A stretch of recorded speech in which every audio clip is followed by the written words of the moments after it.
September 2025 ಮಕರ ರಾಶಿಯವರ ತಿಂಗಳ ಭವಿಷ್ಯ. ನಮಸ್ತೆ ಪ್ರಿಯ ವೀಕ್ಷಕರೇ, ನಾನು ನಿಮ್ಮ ರಘುನಂದನ್ ಗುರೂಜಿ. ಎಲ್ಲರಿಗೂ ಸಹ ನಮ್ಮ ಜ್ಯೋತಿಷ್ಯ ದಾರಿದೀಪ ಯೂಟ್ಯೂಬ್ ಚಾನೆಲ್ಗೆ ಸ್ವಾಗತ. ಯಾರು ಮೊದಲ ಬಾರಿಗೆ ನಮ್ಮ ಯೂಟ್ಯೂಬ್ ಚಾನೆಲ್ ಅನ್ನು ನೋಡ್ತಾ ಇದ್ದೀರಾ, ಪ್ರತಿಯೊಬ್ಬರೂ ಸಹ ಚಾನೆಲ್ಗೆ ಸಬ್ಸ್ಕ್ರೈಬ್ ಮಾಡಿ ಮತ್ತೆ ಶೇರ್ ಅನ್ನ ಮಾಡಿ. ವೀಕ್ಷಕರೇ, ಸೆಪ್ಟೆಂಬರ್ 2025 ಈ ತಿಂಗಳಲ್ಲಿ ಮಕರ ರಾಶಿಯವರ ತಿಂಗಳ ಭವಿಷ್ಯ ಹೇಗಿದೆ ಎಂಬುದು ನಾನು ಈ ವಿಡಿಯೋದಲ್ಲಿ ನಿಮಗೆ ತಿಳಿಸಿಕೊಡ್ತೀನಿ. ವಿಡಿಯೋವನ್ನು ಪೂರ್ತಿಯಾಗಿ ನೋಡಿ. ವೀಕ್ಷಕರೇ, ಸೆಪ್ಟೆಂಬರ್ 2025 ಮಕರ ರಾಶಿಯವರಿಗೆ ಜೀವನದಲ್ಲಿ ಹಲವು ಬಗೆಯ ಬದಲಾವಣೆಗಳನ್ನು ತಂದುಕೊಡುವ ಕಾಲ. ಶನಿಯ ಪ್ರಭಾವದಿಂದ ನೀವು ಹೆಚ್ಚು ಪರಿಶ್ರಮಿ, ನಿಯಮಿತ ಮತ್ತು ಗಂಭೀರ ಮನೋಭಾವದಲ್ಲಿರುತ್ತೀರಿ. ಕೆಲಸ, ಕುಟುಂಬ ಮತ್ತು ವೈಯಕ್ತಿಕ ಜೀವನದ ನಡುವೆ ಸಮತೋಲನ ಸಾಧಿಸಲು ನೀವು ಹೆಚ್ಚು ಪ್ರಯತ್ನಿಸಬೇಕಾಗುತ್ತದೆ.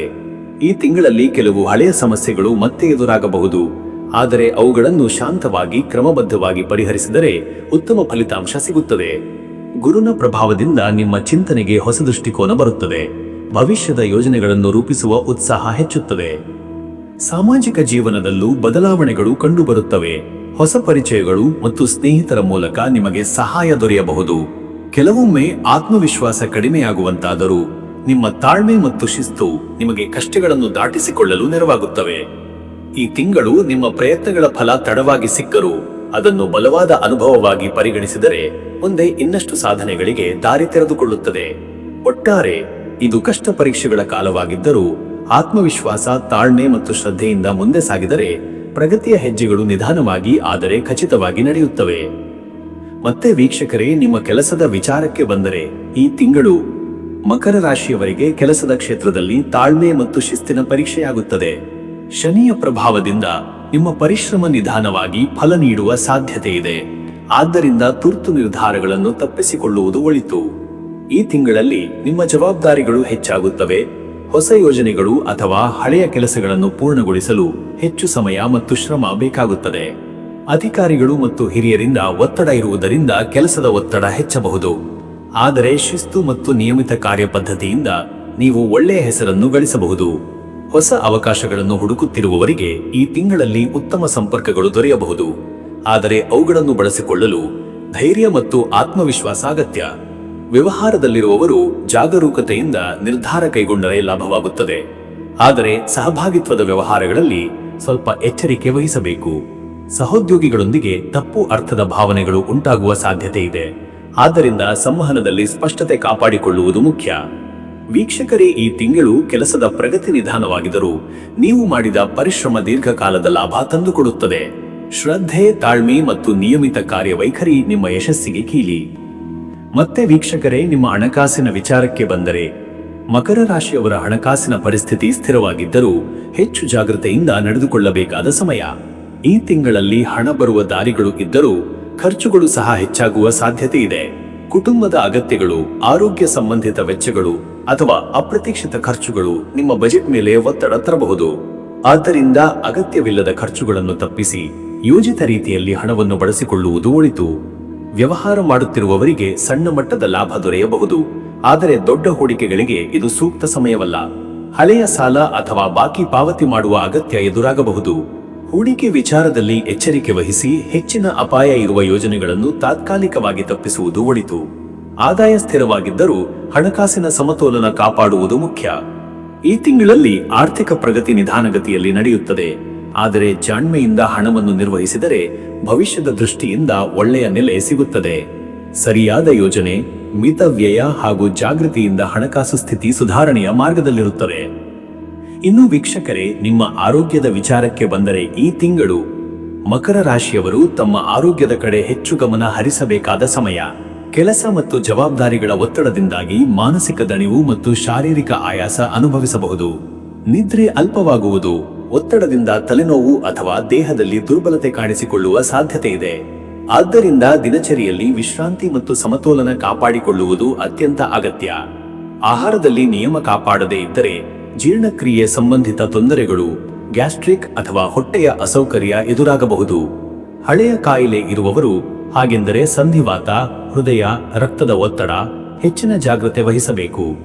ನಿಯಮಿತ ವ್ಯಾಯಾಮ, ಯೋಗ ಮತ್ತು ಧ್ಯಾನವು ಒತ್ತಡ ಕಡಿಮೆ ಮಾಡುವುದಲ್ಲದೆ ಶಾರೀರಿಕ ಶಕ್ತಿಯನ್ನು ಹೆಚ್ಚಿಸುತ್ತದೆ. ಒಟ್ಟಾರೆ ಈ ತಿಂಗಳು ಆರೋಗ್ಯದ ಸ್ಥಿತಿ ಸಮಾಧಾನಕರವಾಗಿದ್ದರೂ ಅಲಕ್ಷ್ಯ ಮಾಡಿದರೆ ಸಣ್ಣ ಸಮಸ್ಯೆಗಳು ದೊಡ್ಡದಾಗಿ ಕಾಣಿಸಿಕೊಳ್ಳಬಹುದು. ಆದ್ದರಿಂದ ಸಮಯಕ್ಕೆ ಸರಿಯಾದ ವಿಶ್ರಾಂತಿ, ಸಾತ್ವಿಕ ಆಹಾರ ಮತ್ತು ಶಿಸ್ತುಬದ್ಧ ಜೀವನ ಶೈಲಿ ಪಾಲಿಸುವುದು ನಿಮಗೆ ಉತ್ತಮ ಆರೋಗ್ಯವನ್ನು ಕಾಪಾಡಲು ಸಹಾಯಕವಾಗುತ್ತದೆ. ಮತ್ತೆ ವೀಕ್ಷಕರೇ, ನಿಮ್ಮ ಕುಟುಂಬ ಮತ್ತು ನಿಮ್ಮ ಪ್ರೀತಿ ವಿಚಾರಕ್ಕೆ ಬಂದರೆ, ಮಕರ ರಾಶಿಯವರ ಪ್ರೀತಿ ಮತ್ತು ಕುಟುಂಬ ಜೀವನವು ಸಮತೋಲನ ಮತ್ತು ಸಹಕಾರದ ಮೇಲೆ ಅವಲಂಬಿತವಾಗಿರುತ್ತದೆ. ಈ ತಿಂಗಳಲ್ಲಿ ಕೆಲಸದ ಒತ್ತಡ ಅಥವಾ ವೈಯಕ್ತಿಕ ಚಿಂತನೆಗಳಿಂದಾಗಿ ಕುಟುಂಬಕ್ಕೆ ಹೆಚ್ಚು ಸಮಯ ಕೊಡಲು ಸಾಧ್ಯವಾಗದ ಸ್ಥಿತಿ ಎದುರಾಗಬಹುದು. ಇದರಿಂದ ದಾಂಪತ್ಯ ಜೀವನದಲ್ಲಿ ಅಥವಾ ಸಂಬಂಧಗಳಲ್ಲಿ ಸಣ್ಣಪುಟ್ಟ ಅಸಮಾಧಾನಗಳು ಮೂಡುವ ಸಾಧ್ಯತೆ ಇದೆ. ಆದ್ದರಿಂದ ಸಂವಹನದಲ್ಲಿ ಸ್ಪಷ್ಟತೆ ಮತ್ತು ಧೈರ್ಯ ಕಾಪಾಡಿಕೊಳ್ಳುವುದು ಮುಖ್ಯ. ವಿವಾಹಿತ ದಂಪತಿಗಳಿಗೆ ಪರಸ್ಪರ ಅರ್ಥೈಸಿಕೊಳ್ಳುವ ಮನೋಭಾವ ಅವಶ್ಯಕ. ಗಂಡ ಹೆಂಡತಿಯ ನಡುವಿನ ಬಾಂಧವ್ಯವನ್ನು ಗಟ್ಟಿಗೊಳಿಸಲು ಒಂದಿಗೆ ಸಮಯ ಕಳೆಯುವುದು ಒಳಿತು. ಪ್ರೇಮ ಸಂಬಂಧದಲ್ಲಿರುವವರಿಗೆ ಈ ತಿಂಗಳು ಭಾವನಾತ್ಮಕ ಏರುಪೇರುಗಳ ಕಾಲವಾಗಬಹುದು. ಕೆಲವೊಮ್ಮೆ ತಪ್ಪು ಅರ್ಥೈಸುವಿಕೆಗಳು ಉಂಟಾಗಬಹುದು. ಆದರೆ ಸಹನೆ ಮತ್ತು ಪ್ರಾಮಾಣಿಕತೆ ಪ್ರದರ್ಶಿಸಿದರೆ ಸಂಬಂಧಗಳು ಮತ್ತಷ್ಟು ಬಲವಾಗುತ್ತವೆ. ಕುಟುಂಬದ ಹಿರಿಯರಿಂದ ಮಾರ್ಗದರ್ಶನ ದೊರೆಯುವುದು, ಸಹೋದರ ಸಹೋದರಿಯರೊಂದಿಗೆ ಒಡನಾಟ ಸುಧಾರಿಸುವುದು ಸಾಧ್ಯ.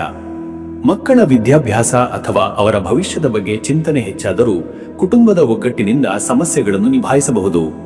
ಒಟ್ಟಾರೆ ಪ್ರೀತಿ ಮತ್ತು ಕುಟುಂಬ ಜೀವನದಲ್ಲಿ ಸಣ್ಣ ಅಡೆತಡೆಗಳಿದ್ದರೂ ಪ್ರಾಮಾಣಿಕತೆ, ಸಂವಹನ ಮತ್ತು ತಾಳ್ಮೆಯಿಂದ ಸಂತೋಷಕರ ಕ್ಷಣಗಳನ್ನು ಅನುಭವಿಸಲು ಸಾಧ್ಯವಾಗುತ್ತದೆ.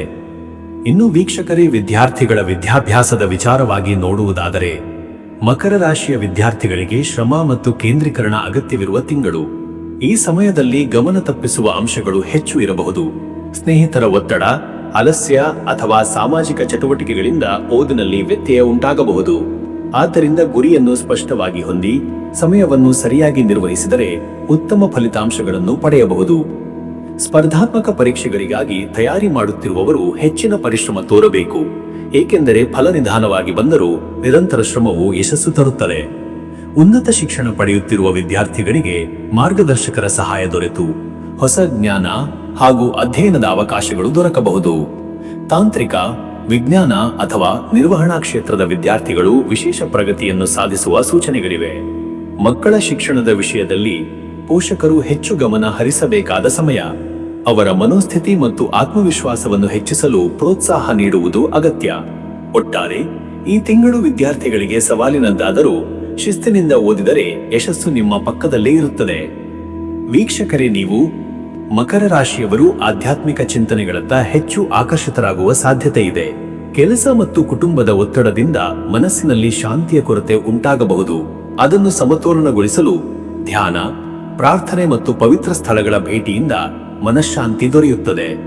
ಈ ತಿಂಗಳು ಆತ್ಮ ಪರಿಶೀಲನೆಗೆ ಸೂಕ್ತವಾಗಿದ್ದು ನಿಮ್ಮೊಳಗಿನ ಶಕ್ತಿಯನ್ನು ಅರಿಯುವ ಅವಕಾಶ ಸಿಗುತ್ತದೆ. ದೇವತಾ ಆರಾಧನೆ ಅಥವಾ ಧಾರ್ಮಿಕ ವಿಧಿವಿಧಾನಗಳಲ್ಲಿ ಭಾಗವಹಿಸುವುದು ಮನೋಬಲವನ್ನು ಹೆಚ್ಚಿಸುತ್ತದೆ. ಗುರುಗಳು ಅಥವಾ ಹಿರಿಯರಿಂದ ಆತ್ಮೀಯ ಮಾರ್ಗದರ್ಶನ ಸಿಗುವ ಸಾಧ್ಯತೆ ಇದೆ. ಭಕ್ತಿ, ಜಪ ಅಥವಾ ಯೋಗಾಭ್ಯಾಸವು ದೈಹಿಕ ಮಾನಸಿಕ ಆರೋಗ್ಯಕ್ಕೂ ಸಹಕಾರಿ. ವಿಶೇಷವಾಗಿ ಈ ತಿಂಗಳಲ್ಲಿ ತಾಳ್ಮೆ ಮತ್ತು ನಂಬಿಕೆ ಕಾಪಾಡಿಕೊಂಡರೆ ಸಂಕಷ್ಟಗಳು ನಿಧಾನವಾಗಿ ನಿವಾರಣೆಯಾಗುತ್ತವೆ. ಒಟ್ಟಾರೆ ಆಧ್ಯಾತ್ಮಿಕ ಜೀವನದಲ್ಲಿ ಶ್ರದ್ಧೆ, ಭಕ್ತಿ ಮತ್ತು ಆತ್ಮಶಾಂತಿ ಹೆಚ್ಚುವ ಸಮಯ. ನಿಜವಾದ ಅಂತರಂಗದ ಶಕ್ತಿಯನ್ನು ಅರಿತುಕೊಂಡರೆ ಭವಿಷ್ಯದ ದಾರಿಯಲ್ಲಿ ಆತ್ಮವಿಶ್ವಾಸ ಹೆಚ್ಚುತ್ತದೆ. ವೀಕ್ಷಕರೇ, ಮಕರ ರಾಶಿಯವರಿಗೆ ಅದೃಷ್ಟವು ಮಿಶ್ರ ಸ್ವರೂಪದಲ್ಲಿ ಕಾರ್ಯನಿರ್ವಹಿಸುತ್ತದೆ. ತಿಂಗಳ ಮೊದಲಾರ್ಧದಲ್ಲಿ ಕೆಲವು ಅಡೆತಡೆಗಳು ಕಂಡುಬಂದರೂ ಎರಡನೇ ಭಾಗದಲ್ಲಿ ಶುಭ ಸಮಯಗಳು ಬಂದು ನಿಮ್ಮ ಕಾರ್ಯಗಳಿಗೆ ಯಶಸ್ಸು ತರುತ್ತವೆ. ಹಳೆಯ ಪ್ರಯತ್ನಗಳು ಫಲ ನೀಡುವ ಸಮಯವಾಗಿದ್ದು ವಿಶೇಷವಾಗಿ ವೃತ್ತಿ, ವಿದ್ಯಾಭ್ಯಾಸ ಮತ್ತು ಕುಟುಂಬ ಸಂಬಂಧಗಳಲ್ಲಿ ಅದೃಷ್ಟ ಸಹಕಾರ ನೀಡುತ್ತದೆ. ಈ ತಿಂಗಳಲ್ಲಿ ನಿಮ್ಮ ಒಳನಂಬಿಕೆ ಮತ್ತು ಧೈರ್ಯವೇ ಮುಖ್ಯವಾದ ಶಕ್ತಿ. ಅದೃಷ್ಟದ ದಾರಿಯನ್ನು ನೀವು ಶ್ರಮ ಮತ್ತು ತಾಳ್ಮೆಯಿಂದ ತೆರೆಯಬಹುದು. ಶುಭ ದಿನಗಳ ವಿಚಾರದಲ್ಲಿ ಮಂಗಳವಾರ ಮತ್ತು ಶನಿವಾರಗಳು ನಿಮಗೆ ಹೆಚ್ಚು ಲಾಭದಾಯಕವಾಗಿವೆ. ಈ ದಿನಗಳಲ್ಲಿ ಹೊಸ ಕೆಲಸಗಳನ್ನು ಆರಂಭಿಸುವುದು, ಪ್ರಮುಖ ನಿರ್ಧಾರಗಳನ್ನು ಕೈಗೊಳ್ಳುವುದು ಅಥವಾ ಧಾರ್ಮಿಕ ಕಾರ್ಯಗಳಲ್ಲಿ ಭಾಗವಹಿಸುವುದು ಉತ್ತಮ ಫಲ ತರುತ್ತದೆ. ವಿಶೇಷವಾಗಿ ಮಂಗಳವಾರ ಆತ್ಮವಿಶ್ವಾಸವನ್ನು ಹೆಚ್ಚಿಸಬಹುದು. ಶನಿವಾರ ದೀರ್ಘಕಾಲಿಕ ಫಲಿತಾಂಶಗಳಿಗಾಗಿ ಸಹಕಾರಿ. ಅದೃಷ್ಟದ ಸಂಖ್ಯೆಗಳ ವಿಷಯದಲ್ಲಿ 3, 5 ಮತ್ತು 8 ನಿಮ್ಮ ಪಕ್ಕದಲ್ಲಿರುವ ಶಕ್ತಿಶಾಲಿ ಸಂಖ್ಯೆಗಳಾಗಿವೆ. ಇವು ನಿಮ್ಮ ಜೀವನದಲ್ಲಿ ಸ್ಥಿರತೆ, ಸೃಜನಶೀಲತೆ ಮತ್ತು ಪ್ರಗತಿಯನ್ನು ತರಬಲ್ಲವು. ಯಾವುದೇ ಮುಖ್ಯ ಕಾರ್ಯಗಳಿಗೆ ಈ ಸಂಖ್ಯೆಗಳೊಂದಿಗೆ ಹೊಂದಿಕೆಯಾಗುವ ದಿನ ಅಥವಾ ಸಮಯವನ್ನು ಆಯ್ಕೆ ಮಾಡಿದರೆ ಯಶಸ್ಸು ಸಾಧಿಸಲು ಸಾಧ್ಯತೆ ಹೆಚ್ಚುತ್ತದೆ. ಅದೃಷ್ಟದ ಬಣ್ಣಗಳಲ್ಲಿ ಹಸಿರು, ನೀಲಿ ಮತ್ತು ಕಪ್ಪು ವಿಶೇಷ ಮಹತ್ವ ಹೊಂದಿವೆ. ಹಸಿರು ಬಣ್ಣವು ಶಾಂತಿ ಮತ್ತು ಸಮತೋಲನ ತರುತ್ತದೆ. ನೀಲಿ ಬಣ್ಣವು ಆತ್ಮವಿಶ್ವಾಸ ಮತ್ತು ಬೌದ್ಧಿಕ ಶಕ್ತಿಯನ್ನು ಹೆಚ್ಚಿಸುತ್ತದೆ. ಕಪ್ಪು ಬಣ್ಣವು ರಕ್ಷಣೆಯ ಶಕ್ತಿಯೊಂದಿಗೆ ಕಠಿಣ ಸನ್ನಿವೇಶಗಳಲ್ಲಿ ಧೈರ್ಯ ನೀಡುತ್ತದೆ. ಈ ಬಣ್ಣಗಳನ್ನು ಧರಿಸುವುದು ಅಥವಾ ದಿನನಿತ್ಯದ ಜೀವನದಲ್ಲಿ ಬಳಸುವುದು ಶುಭಕರ. ವೀಕ್ಷಕರೇ, ಸೆಪ್ಟೆಂಬರ್ 2025 ಮಕರ ರಾಶಿಯವರಿಗೆ ಸಮತೋಲನ ಮತ್ತು ಶ್ರಮದ ಅವಶ್ಯಕತೆಯ ತಿಂಗಳಾಗಿರುತ್ತದೆ. ಕೆಲಸದ ಕ್ಷೇತ್ರದಲ್ಲಿ ಅವಕಾಶಗಳು ಸಿಗುವ ಸಾಧ್ಯತೆ ಇದ್ದರೂ ಅದನ್ನು ಸಾಧಿಸಲು ಧೈರ್ಯ ಮತ್ತು ಕಠಿಣ ಪರಿಶ್ರಮ ಬೇಕಾಗುತ್ತದೆ. ಹಣಕಾಸಿನ ವಿಷಯದಲ್ಲಿ ನಿಯಂತ್ರಿತ ಖರ್ಚು ಮತ್ತು ಸಮರ್ಥ ಯೋಜನೆ ಅಗತ್ಯ. ಇಲ್ಲದಿದ್ದರೆ ಅನಗತ್ಯ ವೆಚ್ಚಗಳು ತೊಂದರೆ ತರಬಹುದು. ಆರೋಗ್ಯದಲ್ಲಿ ಸಣ್ಣ ಅಸಮಾಧಾನಗಳಿದ್ದರೂ ನಿಯಮಿತ ಜೀವನ ಶೈಲಿ ಮತ್ತು ಜಾಗ್ರತೆ ಉತ್ತಮ ಫಲ ತರುತ್ತದೆ. ಪ್ರೀತಿ ಮತ್ತು ಕುಟುಂಬ ಜೀವನದಲ್ಲಿ ಅಲ್ಪ ಭಿನ್ನಾಭಿಪ್ರಾಯಗಳಿದ್ದರೂ ಸಂವಹನ ಮತ್ತು ತಾಳ್ಮೆಯಿಂದ ಒಡನಾಟ ಸುಧಾರಿಸಬಹುದು. ವಿದ್ಯಾರ್ಥಿಗಳಿಗೆ ಈ ತಿಂಗಳು ಸವಾಲಿನದ್ದಾದರೂ ಶಿಸ್ತಿನಿಂದ ಅಧ್ಯಯನ ಮಾಡಿದರೆ ಸಾಧನೆ ಸಾಧ್ಯ. ಆಧ್ಯಾತ್ಮಿಕ ಜೀವನದಲ್ಲಿ ಶಾಂತಿ ಹುಡುಕುವ ಪ್ರವೃತ್ತಿ ಹೆಚ್ಚುತ್ತಿದ್ದು ಧ್ಯಾನ ಭಕ್ತಿ ನಿಮ್ಮ ಮನಸ್ಸಿಗೆ ನೆಮ್ಮದಿ ನೀಡುತ್ತದೆ. ಅದೃಷ್ಟವು ಮಧ್ಯಮ ಮಟ್ಟದಲ್ಲಿ ಸಹಕಾರ ನೀಡುತ್ತದೆ. ವಿಶೇಷವಾಗಿ ತಿಂಗಳ 2ನೇ ಭಾಗದಲ್ಲಿ ಶುಭ ಫಲಗಳ ಸೂಚನೆ ಇದೆ. ವೀಕ್ಷಕರೇ, ಈ ರೀತಿಯಾಗಿ ಮಕರ ರಾಶಿಯವರ ಸೆಪ್ಟೆಂಬರ್ ತಿಂಗಳ ಭವಿಷ್ಯ ಎಂಬುದು ಇದೆ. ಇಲ್ಲಿವರೆಗೂ ವಿಡಿಯೋ ನೋಡಿದ್ದಕ್ಕೆ ಪ್ರತಿಯೊಬ್ಬರಿಗೂ ಸಹ ಧನ್ಯವಾದಗಳು. ಎಲ್ಲರಿಗೂ ಸಹ ಈ ತಿಂಗಳು ಶುಭವಾಗಲಿ.